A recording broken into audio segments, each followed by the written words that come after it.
Для турецких кинематографистов Туркменистан стал местом, где они нашли не только историческое богатство, но и вдохновение для будущих проектов. Сегодня они с увлечением исследовали цивилизационный и исторический заповедник Древний Мерв в Марийском вилаяте.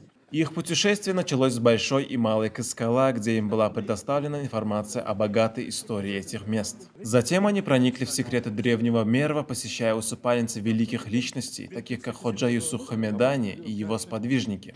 Особое впечатление произвела выставка перед мавзолеем султана Санджара, где туркменские национальные блюда и их приготовления представляли настоящее искусство. Гости могли насладиться туркменскими блюдами, такими как пишме, тамдырлама, плов, а также уникальная гомме иштикли, специально приготовленная в условиях пустыни, что вызвало восторг у кинематографистов. На выставке кинематографисты познакомились с туркменскими национальными ремеслами и мастерством их производства.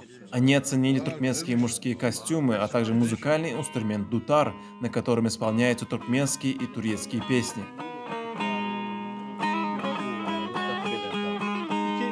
Var ama şey daha büyük. Sesi güzel olur.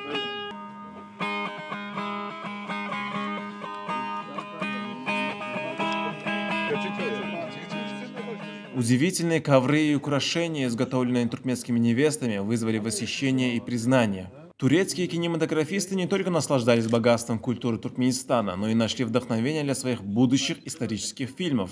Они подчеркнули важность использования туркменских национальных ценностей и обещали внедрить их в свои будущие картины. После этого погружения в культурное наследие Туркменистана гости отправились исследовать мавзолей султана Санджара, где они продолжили познавательное путешествие и углубили свое понимание истории и культуры удивительного Туркменистана. Bizim Oğuz medeniyetinin Türk tarihinin en güzel coğrafyalarından bir tanesi.